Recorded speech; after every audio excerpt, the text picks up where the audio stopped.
নমস্কার, আমি মৌমিতা। আমার কবিতা পাঠ চ্যানেলে আমার সকল শ্রোতা বন্ধু এবং দর্শক বন্ধুকে আন্তরিক শুভকামনা জানিয়ে আজকের গল্প পাঠ শুরু করছি। আজ আমি আপনাদেরকে পড়ে শোনাব বিমল মিত্রের লেখা ছোট গল্প বেলমতিয়া। শুনতে থাকুন আজকের গল্প বেলমতিয়া। যত বয়স বাড়ছে ততই মনে হচ্ছে আমার অবাক হবার ক্ষমতা বুঝি শেষ হবার নয়। এমন একদিন ছিল যখন মনে হতো সব দেখা, সব শোনা, সব বোঝা শেষ হয়ে গেছে। দেখবার, শোনবার, বোঝবার আর কিছুই নেই। তবু এখনো সূর্যাস্ত দেখলেই দু চোখ ভরে চেয়ে থাকি। একটা ফুল ফুটবার শব্দ শোনবার জন্যে ঘন্টার পর ঘন্টা কান পেতে থাকি। বই পড়তে পড়তে একটা শব্দের মানে বোঝবার জন্যে ঘন্টার পর ঘন্টা কাটিয়েও দিই এখনো।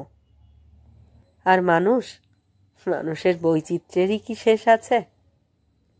আজ মনে হয় এই বৈচিত্র্যের বুঝি শেষ হবেও না কোনো দিন। এই সেদিনের কথা, 10-12 বছর আগেকার ঘটনা। বিলাসপুর থেকে 30 মাইল দূরে নিপানিয়া গ্রামে তখন আছি আমি। উদ্দেশ্য কিছু নয়, বিশ্রাম। নিপানিয়া নাম হলে কি হবে, জল প্রচুর। গ্রামের নাম নিপানিয়া, নদীর নাম নিপানি। অভিধানে তাকেই বলে নিপানি, যাতে জল নেই। কিন্তু এই গ্রাম আর এই নদীর নামকে দিয়েছিল তা জানি না, কারণ গ্রামে প্রচুর জল, নদীতেও প্রচুর জল। ওই নিপানি ছিল আমার প্রধান আকর্ষণ। ইচ্ছে ছিল শহর থেকে দূরে বেশ কিছুদিন নিরিবিলিতে কাটাবো। বিলাসপুরের কারখানা, লোকোশেড, ইঞ্জিন, ধোঁয়ার গোলমাল থেকে দূরে গিয়ে সভ্যতাকে ভুলে যাব ভেবেছিলাম। কিন্তু সেখানে সেই অজ পাড়া গায়ের চেয়ে অধম সেই নিপানিয়াতে গিয়ে যে অবাক হতে হবে আমাকে, তার ভাবিনি। আমাকে সত্যি অবাক করে দিয়েছিল দুঃখমোচন কর্মীর বউ বেলমতিয়া। আশ্চর্য মেয়ে ওই বেলমতিয়া। কোনো মেয়ে মানুষ যে স্বামীকে এত ভালোবাসতে পারে, আমি এ যুগে অন্তত তার প্রমাণ পাইনি। আর শুধু আমি কেন, আপনারাও যে পাননি তার সম্বন্ধে আমার কোনো সন্দেহ নেই। সেই বেলমতিয়ার সঙ্গে আজ এতদিন পরে আবার দেখা। আর এই দেখা না হলে হয়তো এই গল্প লেখার কোনো দরকারই হতো না। দেখা হওয়ার পর থেকেই কেবল ভাবছি এ কেমন করে হয়, ভাবছি এ কেমন করে হতে পারে, ভাবছি এ কেমন করে সম্ভব হলো। বেলমতিয়া এই কাজ কেন করতে গেল? বেলমতিয়া কি তবে মরদকে ভালোবাসত না? সবটাই কি তবে তার ছলনা? দুঃখমোচনের জন্যে কেন সে সেদিন অমন করে কেঁদেছিল? কেন সে তার মরদের চিতার উপরে ঝাঁপ দিতে গিয়েছিল? সবটাই কি তার লোক দেখানো? নাকি কুন্দনলাল দুঃখমোচনের চেয়েও দেখতে সুন্দর?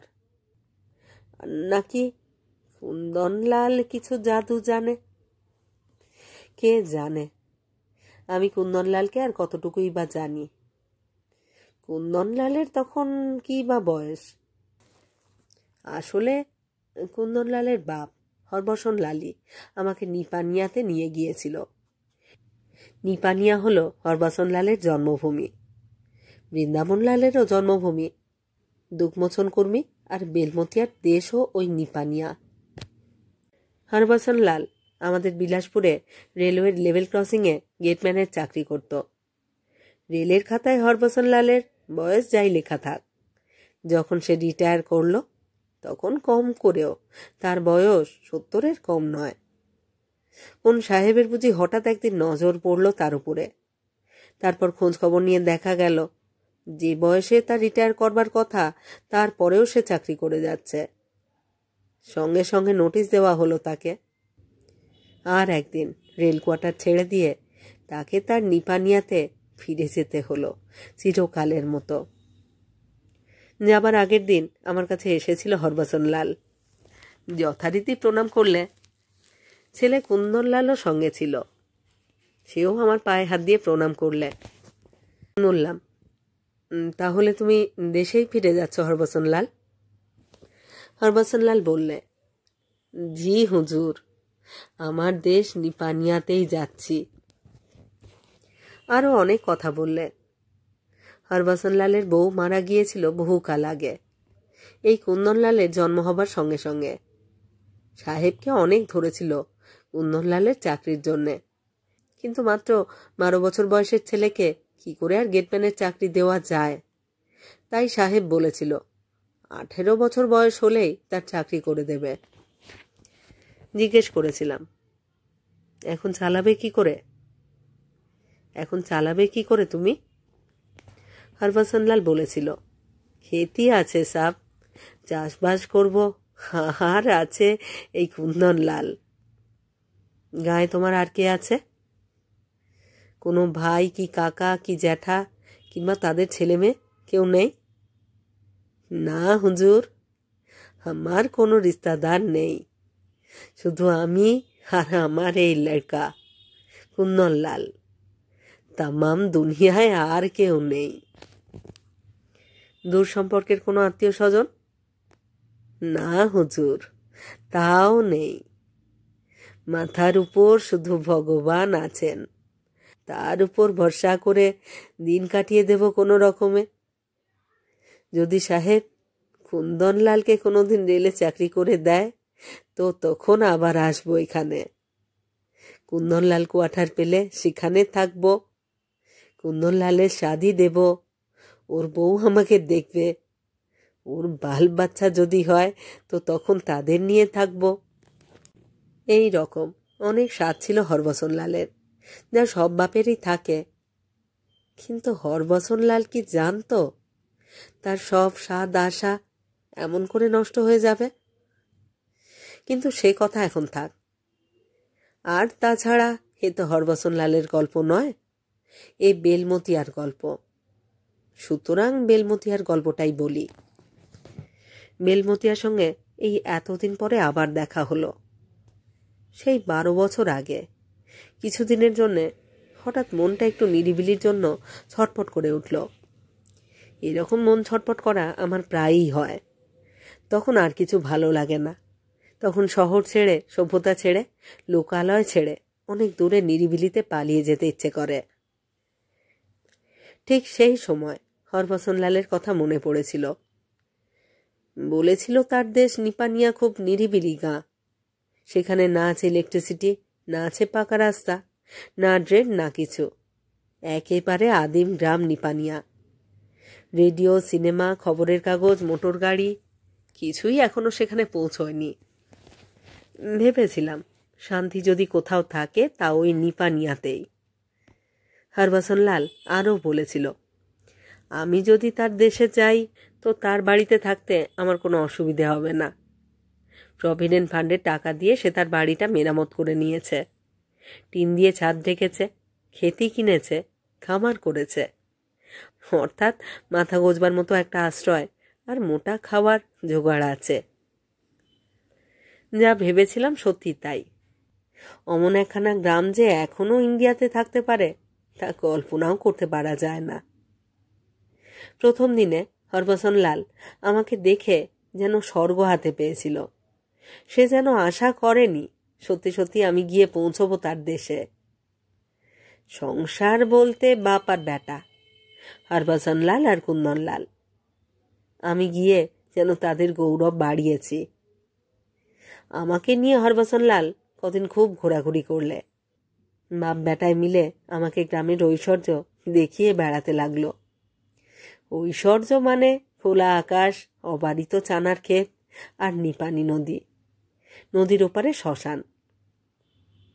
কিন্তু দুদিন যেতে না যেতেই মুশকিল হলো। হরবচন লাল অসুখে পড়ল। ভাবলাম বুড়ো হয়েছে, অসুখ তো হবেই, আবার একদিন সেরেও যাবে। হরবচন লাল আমাকে বললে, আমার কি হবে বাবু? আমি বললাম, তুমি অত ভাবছো কেন, শিগগির সেরে উঠবে। কিন্তু আপনাকে কে দেখাশুনো করবে? আপনিও এলেন আর আমিও অসুখে পড়ে গেলাম। তাতে কি হয়েছে, আমার জন্য তোমাকে ভাবতে হবে না। কিন্তু আমি মারা গেলে বাবু, কুন্দনলালের কি হবে বাবু? কুন্দনলালকে কে দেখবে? বুড়ো বয়সে সব বাপের মনেই যে দুর্ভাবনা হয়, হরভজনলালেরও তাই হয়েছিল। কুন্দনলালের কেউ নেই যে তাকে দেখবে। সবে তখন 12 বছর বয়স তার। কুন্দনলালও বাপ বলতে অজ্ঞান। ছোটবেলা থেকেই বাপকে সে দেখে এসেছে, বাপকেই সে একমাত্র নিজের বলে জানে। আমিও অভয় দিলাম হরভজনলালকে যে সে এখনো অনেকদিন বাঁচবে, আর তেমন কিছু হলে আমি তো আছি, আমি কুন্দনলালকে দেখব। আমি সাহেবকে বলে রেলেতে কুন্দনলালের নকরি করিয়ে দেব, ইত্যাদি ইত্যাদি অনেক বোঝালাম। শুনেই আরাম পেয়ে হরভজনলাল চোখ বুঝল। আর সেই রাত্রেই হরভজনলাল মারা গেল। আমার অবস্থা সত্যি কাহিল হয়ে উঠল। কোথায় আমি এসেছিলাম নিরিবিলিতে কিছুদিন কাটাবো বলে, তা নয়, সেই কুন্দনলালকেই তখন আমার ঠান্ডা করবার পালা। আশেপাশের বাড়ির কিছু লোকজন খবর পেয়ে এলো। আমি নতুন লোক, বিদেশ বিভূই, আর ওদের সমাজের নিয়ম কানুন কিছুই জানি না। কোথায় ডাক্তার, কোথায় শ্মশান তাও জানি না, কোথায় কাঠ, কোথায় পুরুত তাও আমার অজানা। টাকা কড়ি আমার সঙ্গে ছিল, সেজন্য আমার ভাবনা ছিল না। কিন্তু এসব ব্যাপারে টাকাটাই তো সব নয়। শুধু টাকা ঢাললেই তো আর মৃতদেহ সৎকার করা যাবে না। আর সবচেয়ে বড় মুশকিল হলো কুন্দনলালকে নিয়ে। সে বাবার নিষ্প্রাণ দেহটাকে জড়িয়ে ধরে রইল, কিছুতেই আর তাকে ছাড়বে না। সবাই মিলে তাকে ধরে রইল। কিন্তু মৃত্যু তো কারোর হুকুম মানবার গোলাম নয়। মানুষকে যখন মৃত্যু এসে ধরে, তখন সে আর বড় লোক গরিব লোক বিচার করে না। কার কি কাজ বাকি রইল তাহা দেখবার দায় নেই তার। তাকে স্বীকার করে নিতে হয়, স্বীকার করে নেওয়াই স্বাস্থ্যকর। এসব কথা আমি বুঝলেও কুন্দনলালকে বোঝানো বৃথা। এসব বোঝাবার জিনিসও নয়। কেবল যার ক্ষতি হয়েছে সেই বুঝতে পারে। গ্রামের 2-4 লোক যারা এসেছিল, তারা ছেলেটাকে তাদের নিজের ভাষায় অনেক বোঝাতে লাগলো। বুড়ো হলে সকলেরই বাবা মারা যায়, একদিন সকলকেই মরতে হবে, ইত্যাদি ইত্যাদি অনেক আজে বাজে কথা।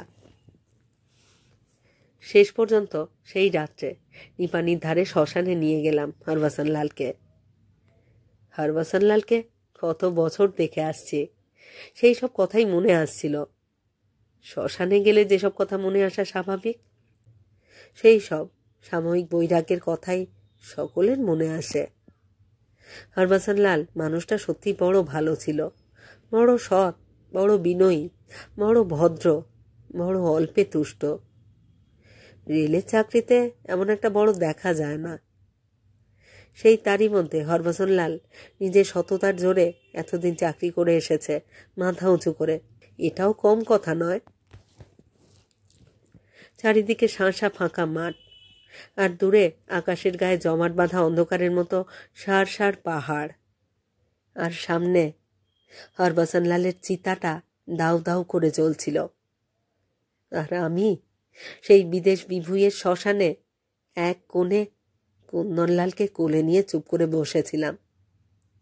মনে আছে, তাকে সান্ত্বনা দেবার ভাষা পর্যন্ত সেদিন খুঁজে পাইনি আমি। মাত্র 12 বছর বয়স, আশেপাশে আশ্রয় দেবার মতো কেউ নেই তার। একমাত্র আমিই বলতে গেলে সেদিন তার পরম আত্মীয়। আর যারা শ্মশানে গেছে তারা শুধু শেষ কর্তব্য করতে গেছে। কর্তব্য শেষ করে তারা আবার যে যার বাড়ি চলে যাবে। তখন কুন্দনলালকে একলাই এই কুটিল পৃথিবীর মুখোমুখি দাঁড়িয়ে তার নিজের অস্তিত্বের জন্য লড়াই করে বেঁচে থাকতে হবে। তখন তার আশেপাশে কেউ থাকবে না। যারা তার মৃত বাপকে শ্মশানে নিয়ে গেছে, তারাই হয়তো আবার তার বিরুদ্ধে মিথ্যে মামলা করে তার জমি, তার ক্ষেত, তার বাড়ি সব দখল করে নেবে। এই হয়, এই তো হয়ে আসছে, এই হবে চিরকাল। কুন্দনলাল তখনও আমার বুকে মুখ লুকিয়ে ফোঁস করে কাঁদছিল। আমি তার মাথার মধ্যে হাত বুলিয়ে দিচ্ছিলাম। আর কিছুক্ষণ পরেই হরভজন লালের মরা দেহটা ছাই হয়ে যাবে। তারপর কুন্দনলালকে নিয়ে তার ফাঁকা বাড়িতে ফিরে যাব। হঠাৎ একটা কাণ্ড ঘটল, অভাবনীয় কাণ্ড। বোধহয় 10-12 লোক অন্যদিক থেকে একটা মৃতদেহ আনছিল। সাধারণত মৃতদেহ আনবার সময় যে ধরনের গোলমাল হয়, সমবেত চিৎকার হয়, এ যেন অন্য রকম। আর সঙ্গে সঙ্গে একটি মেয়েলি গলার আর্তনাদ। আমি কুন্দনলালকে নিয়ে উঠলাম। যারা এলো তারা বেশ দলে ভারী, কিন্তু মনে হলো আকণ্ঠ মদ্যপান করেছে। দুর্গন্ধে তাদের কাছে টেকা যায় না। তারা চিতার আয়োজন করতে লাগলো। তার মধ্যে একটি মেয়েকে সবাই ধরে শান্ত করবার চেষ্টা করছে। মেয়েটা যতবার ছাড়া পেতে চাইছে ততবার তারা তাকে জোর করে ধরে রাখছে। আমি বুঝলাম মেয়েটি সদ্য বিধবা হয়েছে, স্বামীর শোকে অধীর। অবশ্য এটাও স্বাভাবিক। শ্মশানে এরকম বিচিত্র ঘটনা অনেকবার অনেকেই দেখেছে। এর দৃশ্য যে একবার দেখেছে কেবল সেই এর মর্মন্তুদ দিকটা উপলব্ধি করতে পারবে। কুন্দনলালও বোধহয় এই দৃশ্য দেখে খানিকটা আত্মস্থ হয়ে এসেছিল। সে বোধহয় বুঝতে পেরেছিল যে শোক শুধু তার একলার নয়। তার একার শোক অন্যের মধ্যে দেখে কিছুটা সান্ত্বনা পেয়ে চুপ করে গিয়েছিল। কিন্তু তারপর যে ঘটনা ঘটল তা দেখে আর চুপ করে থাকতে পারলাম না। দেখি চিতাটা যখন তৈরি হয়ে গেছে তখন হঠাৎ হইচই গোলমাল চেঁচামেচি শুরু হলো। আর স্থির থাকতে পারলাম না। সোজা গিয়ে জিজ্ঞেস করলাম, কি হয়েছে তোমাদের?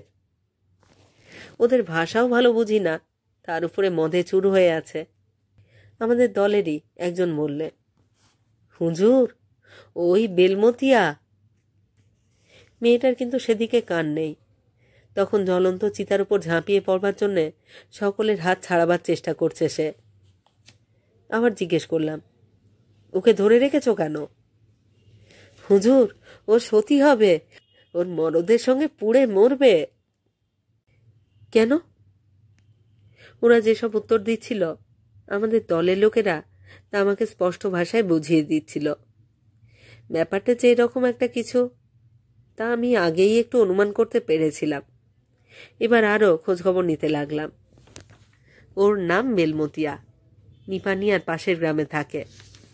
ওর মরদের নাম দুগমোচন। বেশ সুন্দর স্বাস্থ্যবান মানুষটা ছিল, অবস্থাও ভালো ছিল। স্বামী স্ত্রীতে খুব সদ্ভাব ছিল। একজনকে ছেড়ে আর একজন নাকি কখনো থাকতে পারত না, এমনই ওদের পেয়ার। ছেলে মেয়ে কেউ নেই, এমনকি দুজনেরই শ্বশুর শাশুড়িও কেউ নেই। এমন দুঃখমোচনের দুঃখে বেলমতিয়ার প্রায় অজ্ঞান হয়ে পড়বার অবস্থা। স্বামীর মৃত্যুর সঙ্গে সঙ্গে একেবারে নিঃসহায় হয়ে পড়েছে। লোকগুলো দেখলাম মদে একেবারে চুর। একজন বললে, হুজুর, ও যদি পুড়ে মরতে চায় তো আমাদের কি কসুর? আর একজন বললে, আমরা মানা করেছি হুজুর, ও শুনবে না কিছুতেই। সবাই ওই একই কথা বলতে লাগলো। কিন্তু মনে হলো সবাই যেন মজাটাও দেখতে চায় মনে মনে। এরকম দেখবার জিনিস তো রোজ রোজ মেলে না কোথাও, বিশেষ করে নিপানিয়ার মতো অজপাড়া গায়ে। এদেশে সকালবেলা সূর্য ওঠে, তারপর থেকে মাঠ আর খেতে কাজ করতে করতেই বেলা পুইয়ে যায়, আর তারপর সূর্য ডুবে যায়। এমনই চলে দিনের পর দিন। হঠাৎ তার মধ্যেই বৈচিত্র্য আসাতে যেন সবাই উৎফুল্ল হয়ে উঠেছে।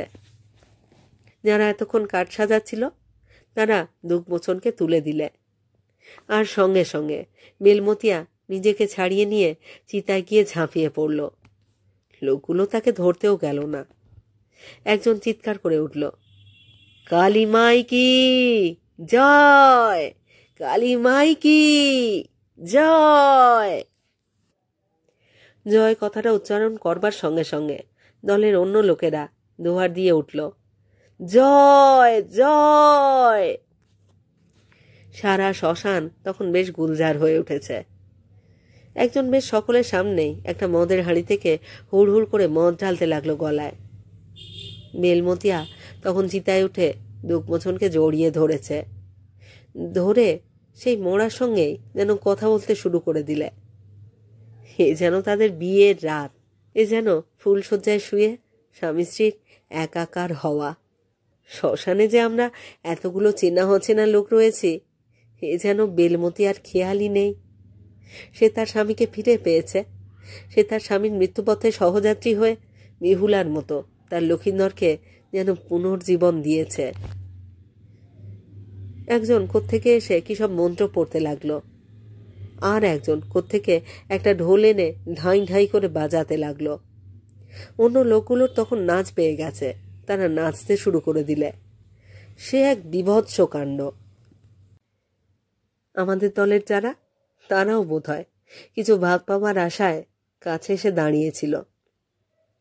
আমাদের হরভজনলালের চিতাটা তখন প্রায় নিবু নিবু অবস্থা। আমি আর থাকতে পারলাম না। কুন্দনলালের হাতটা ছেড়ে দিয়ে সোজা চিতার উপরে লাফিয়ে উঠেছি, আর সঙ্গে সঙ্গে বেলমতিয়ার হাত ধরে টেনে তাকে নিচে নামিয়ে এনেছি। তখন তার চরম অবস্থা, কাপড়েরও ঠিক নেই, খোঁপারও ঠিক নেই। বেলমতিয়া যেন তখন আর এই মরজগতেই নেই। বেলমতিয়াকে নামিয়ে নিয়ে একটা লোককে চিতায় আগুন দিতে দিলাম। অন্য লোকেদের আপত্তিতে বেলমতিয়া বিশেষ কান দেয়নি, কিন্তু আমাকে অচেনা লোক দেখে কেমন যেন থতমত খেয়ে গেল। তারপর এক পলক দেখে নিয়েই হাত পা ছুঁড়ে চিতার উপর উঠবার চেষ্টা করলে। আমি এক ধমক দিলাম, থামো। বেলমতিয়া ঠিক এমন হুকুম আমার মুখ থেকে আশা করেনি। সেই অবস্থাতে আমার দিকে হাঁ করে চেয়ে রইল।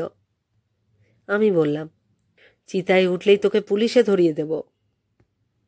তারপর অন্য সকলের দিকে চেয়ে বললাম, তোদেরও সকলকেই পুলিশের হাতে তুলে দেব।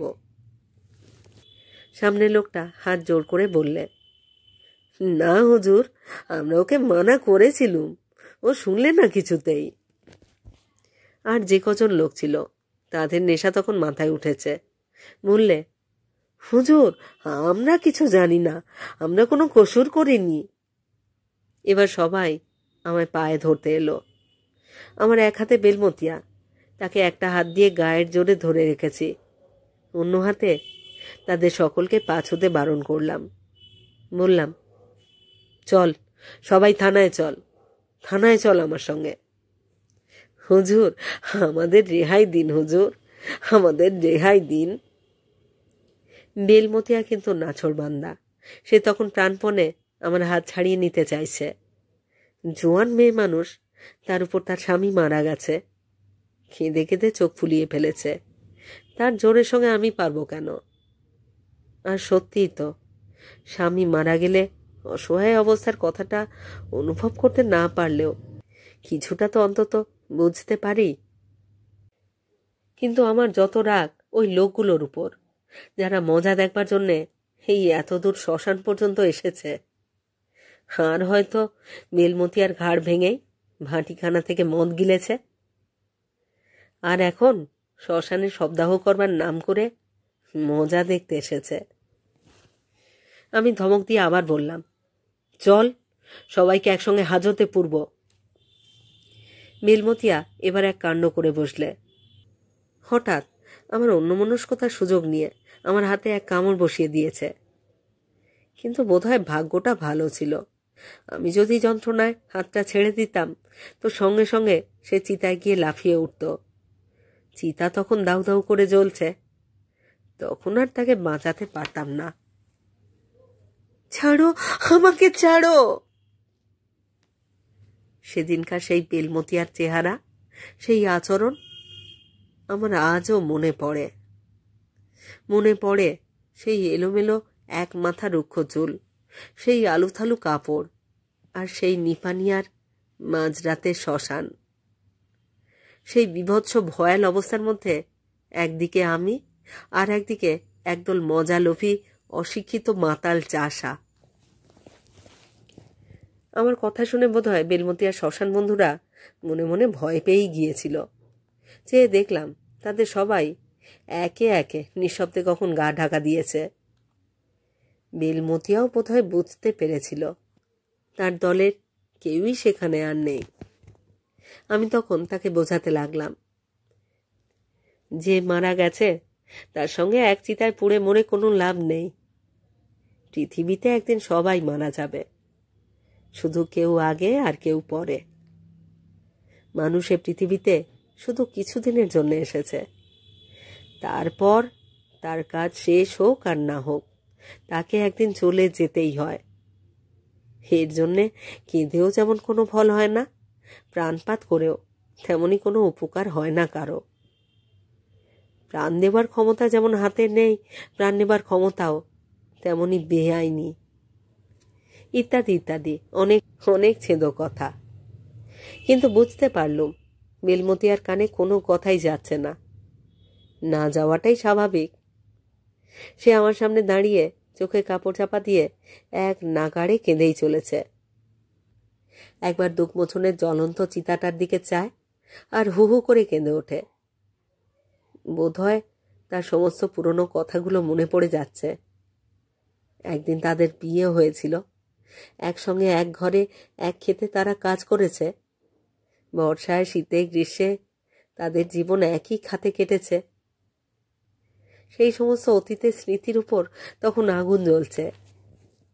আর কিছুক্ষণ পরে দুঃখমোচনের শেষ চিহ্নটুকু নিঃশেষ হয়ে আকাশে বাতাসে মিলিয়ে যাবে।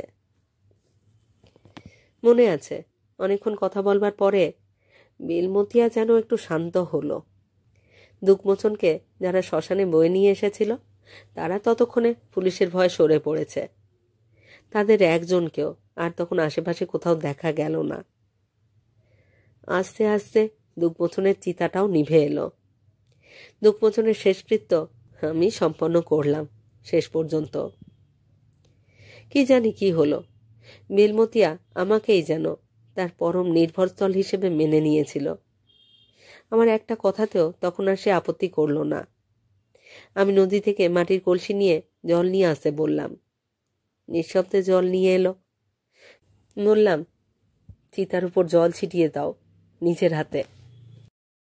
চিতাটা যখন সম্পূর্ণ নিভে গেল তখন বেলমতিয়া আবার আমার কাছে এসে দাঁড়ালো, যেন আমি ছাড়া তখন কারোর কাছে গিয়ে দাঁড়াবার জায়গা নেই তার। আমাদের দলের ধনীরামকে জিজ্ঞেস করলাম, বেলমতিয়ার বাড়িতে কে আছে আর? ধনীরাম বললে, ওর আর কেউ নেই হুজুর। শ্বশুর কি শাশুড়ি? না হুজুর, তারা অনেকদিন আগে মারা গেছে। দেওর কি ননদ? তাও নেই হুজুর। আর বেলমতিয়ার নিজের বাপ মা ভাই বোন তারা? না হুজুর, কেউ কোথাও নেই ওর। সেই জন্যই তো পুড়ে মরতে যাচ্ছিল। ভারী ভাবনা হতে লাগলো বেলমতিয়ার জন্যে।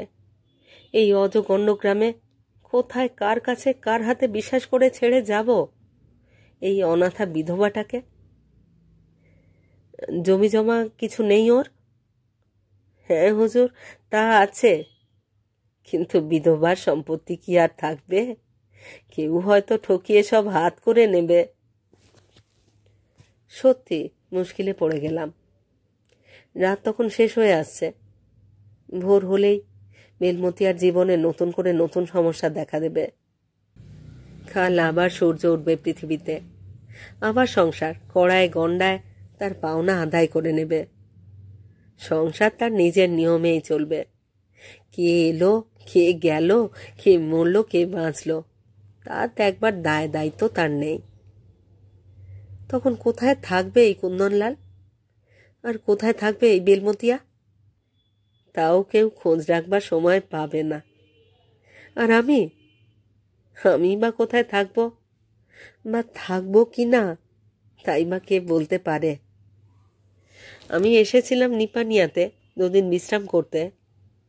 এই দুদিনের মধ্যেই মহাকালের অমোঘ লীলা চোখের সামনে দেখে গেলাম।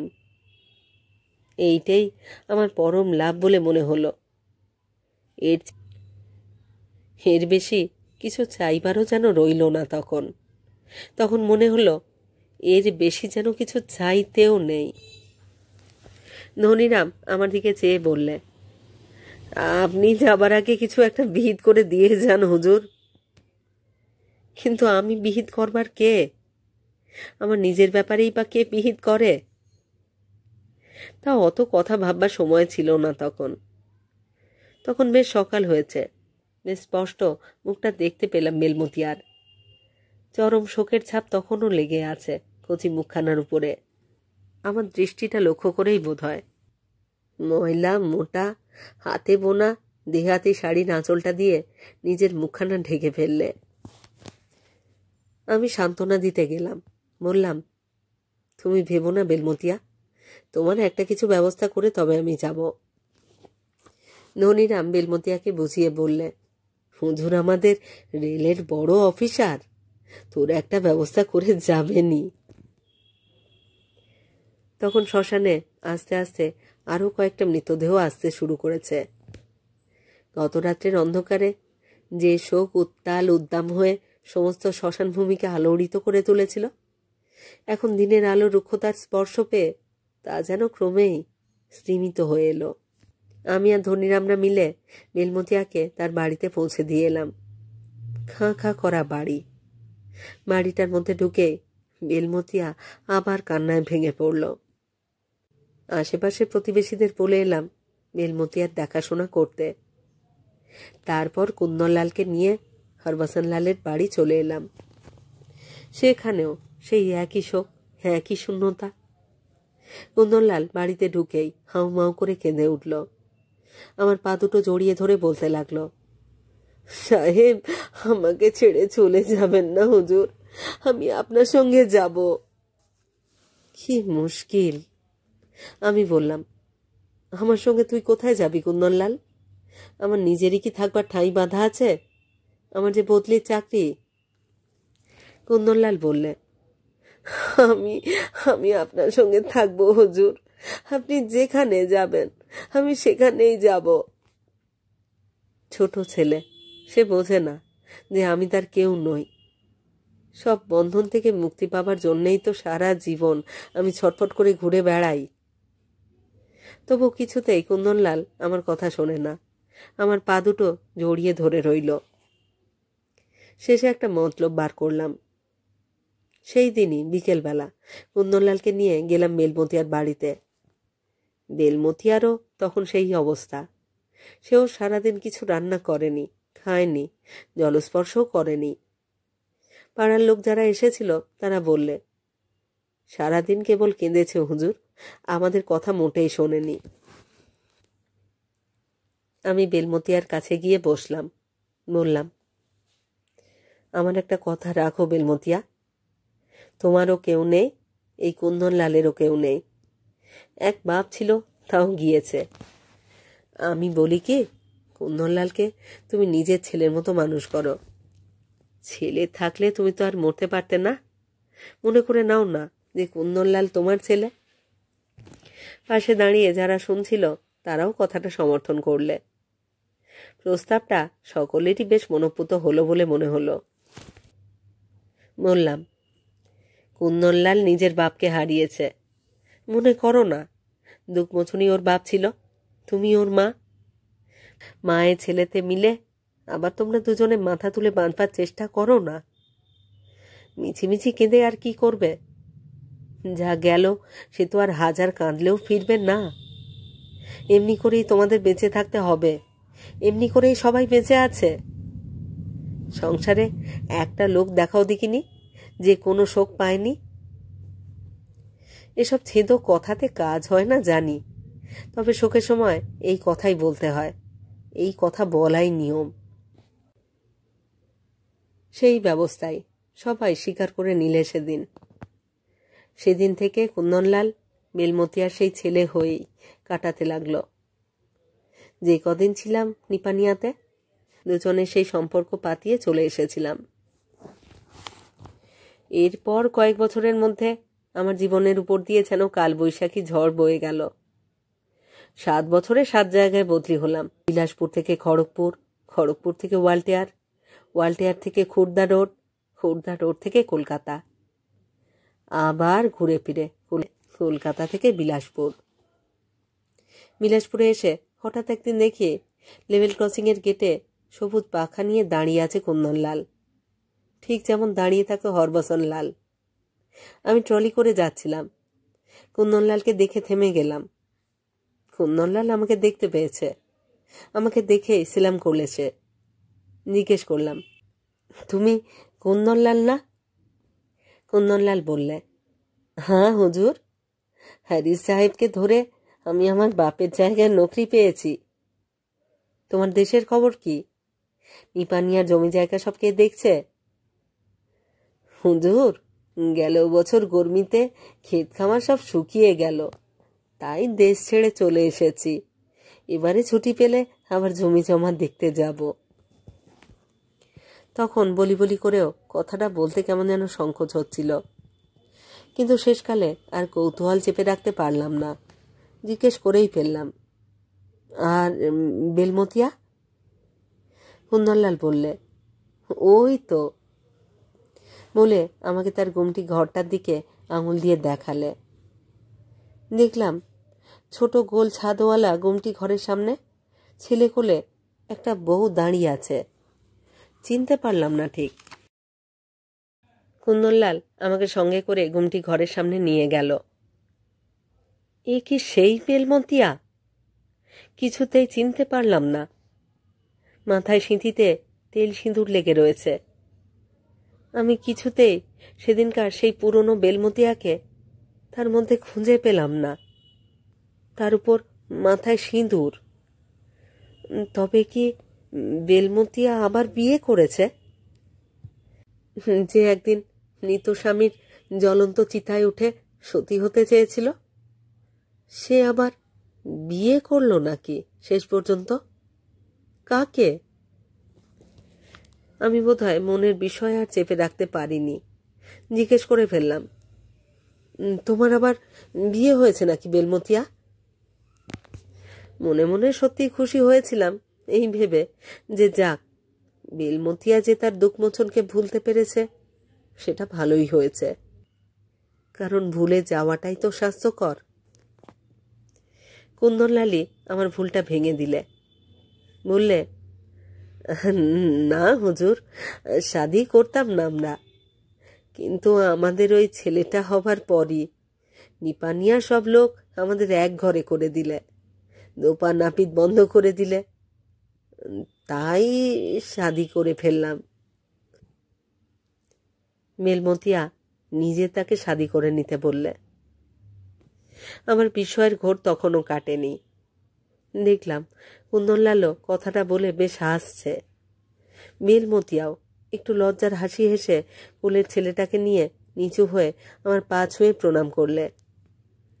কাণ্ডটা দেখে আমি তখন এমন হতবাক হয়ে গিয়েছি যে আশীর্বাদ করবার সহজ কথাটাও যেন একেবারে ভুলে গেলাম। তখন আমি হাঁ করে শুধু বেলমতিয়ার মুখের দিকে নিস্পন্দ হয়ে দেখছি।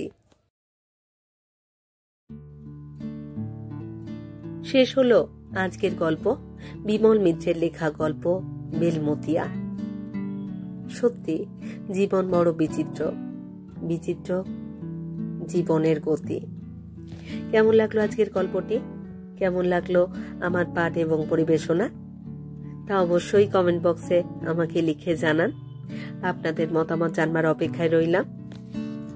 রোজকারই মতো আমার পুরনো কথাগুলি একবার সংক্ষেপে বলে নিচ্ছি। আমার কবিতা পাঠ চ্যানেলে যারা নিয়মিত আমার পুরো গল্প পাঠ শুনছেন এবং নিয়মিত কমেন্ট করে আমাকে উৎসাহিত করছেন, তাদের জানাই আমার আন্তরিক ধন্যবাদ। যদি আমার গল্প নির্বাচন এবং পাঠ আপনাদের ভালো লাগে, অবশ্যই একটি লাইক করবেন এবং গল্পগুলিকে আপনাদের প্রিয়জনের মধ্যে শেয়ার করবার অনুরোধ রইল। আর আপনারা যারা এখনো আমার কবিতা পাঠ চ্যানেলটি সাবস্ক্রাইব করেননি, তাদের অনুরোধ সাবস্ক্রাইব করে সাথে থাকার। আর সবাইকেই বলছি, নোটিফিকেশন কিন্তু অবশ্যই অন রাখবেন, কারণ এই চ্যানেলে আমি চেষ্টা করছি প্রতিদিনই একটি করে নতুন গল্প পড়ে শোনাতে। প্রত্যেকটি গল্পে আপনাদের সাথে চাই আপনাদের মতামত। বিমল মিত্রের আরও কিছু সুন্দর গল্প আমি আমার চ্যানেলে পড়েছি। অবশ্যই যদি শোনার না হয়ে থাকে শুনবেন এবং শুনলে আমাকে জানাবেন। সবাই ভালো থাকুন এবং থাকুন পরের গল্পের অপেক্ষায়।